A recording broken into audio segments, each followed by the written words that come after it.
children deal with issues that probably sometimes not even their parents have begun to deal with.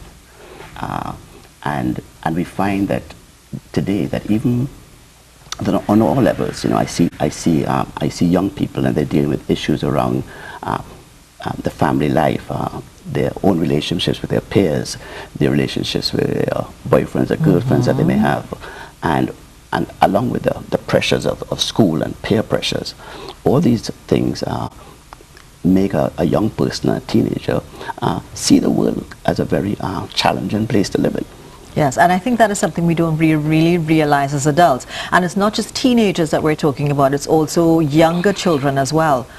Well, it's younger children, or whether it's, as it is right today, whether it's Faith, or is it Abby with postpartum, it's all of it comes from some type of the child feeling, or the adult, or the youngster feeling overwhelmed and feeling some sense of hopelessness that makes them make a decision that suicide is an option. The only way out. One of the most profound things about Faith, the little girl from St. Francois that took her life recently, was that in a poem she left, the last line of a poem was, "At the end of the rope, there would be hope." And that's how they see it. And she saw taking her life that way as a legitimate way of relief. And that's really, and that's a sad place, but it also talks about the pain that she must have felt to go to that route. And the thing is,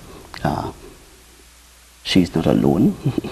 There are many children, young people, teenagers, who feel like Faith, who are in pain, but who live lives that appear normal. Yeah. Her stories that she was a bright, effervescent young lady, popular, very popular. Okay, and the thing very is, pretty too, extremely pretty.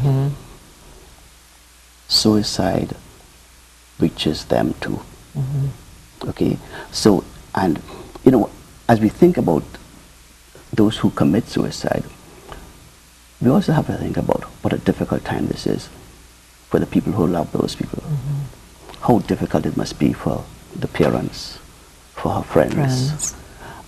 For in the case of Abby, maybe the people who she worked with, because some of these people suffer a lot of guilt, feel a lot of responsibility.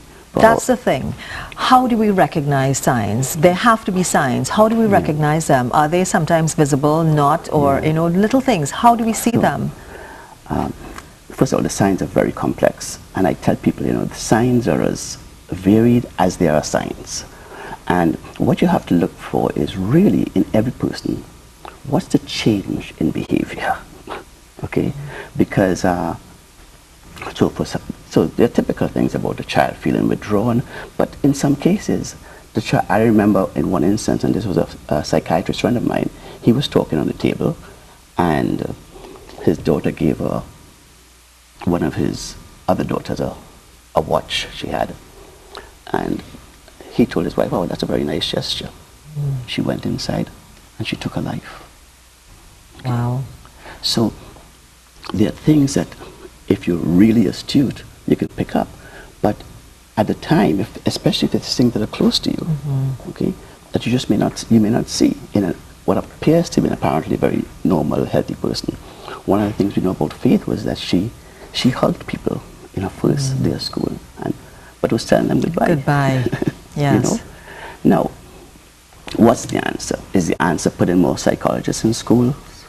Is the answer put in guidance counselors? I think the answer must go deeper than that. I'm thinking of maybe we need to design a faith project.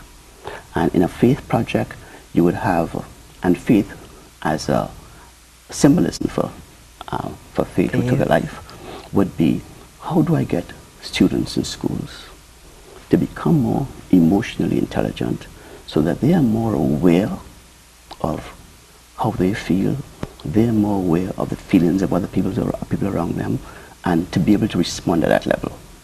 Because the typical signs are not always what you see, okay? The withdrawal, the lack of interest in things, disconnect from family. Okay, those are typical things. But very often, when people who commit suicide, they have made a decision about their life. Okay, and sometimes they're at peace with that decision. You know, I often say it's a permanent solution to a temporary problem. But because they've made a decision about their life, then they're at peace. Yeah. And they're at peace to go ahead and take their life or whatever they need to do. So how do we deal with something like that? If we do recognize that something has changed, something is different, how do we deal with that? How do we address a situation like that? Yeah. Well, obviously in the first cases, seek help from someone, talk to someone. I worked with a young lady this summer, over the holidays, a year ago, and the mother brought this child to me. And this was a mother who was very in touch with her child, very in tune, you know.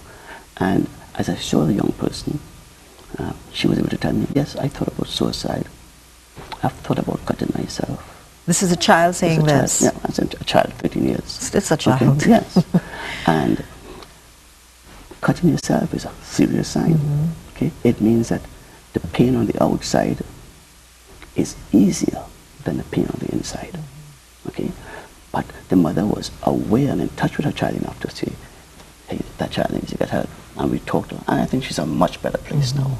So in terms of parents, and I'm saying this, but at the same time, I don't want any parent to feel a responsibility in cases like, because sometimes you just miss it. All right, sometimes everything appears normal. So one of the things you want to be assured of is that, are you seeing anything different? And that's the key word. Okay, if a child was always in bed and was always a late sleeper, okay, but then you say that's how we. Yeah. But if that's a change in behavior, then you want to look at it. Okay. Not eating as well. Okay. Not eating. Not lack of interest. Don't want to be anything. Don't want to engage with her friends. Don't want to go out and play. Want to stay in her room all the time. Only want to watch TV because TV distracts her from everything else. Okay, so, and all these things you have to be aware of and try to engage the child and seek help. Okay, sometimes people find it very, very hard to ask for help. Yeah, they do. That's the thing, and that's why, you know, I think that we need to recognize, be in a sense a little bit more observant. Sometimes it is difficult in our rush around world that we live in, but it's very important to notice, especially with children, little changes in their behavior. And you're talking about watching television. If it's someone that doesn't really look at television, and all of a sudden they're there, you say it's a distraction, but sometimes you're just sitting there if you're at that point and really not seeing anything. Yeah. But it's just to take you away from everything else. Exactly, and therefore, the mother or the father may reprimand the child for watching TV so much, or for and not knowing what the child is doing. Really, is finding an outlet to escape from whatever is going on around her, or from whatever is going on inside of her or inside of him. Yeah, because sometimes there are different thoughts that are going on in your head. The television's on, but there are different things that are happening in your head. Yeah. The TV is just it's just there.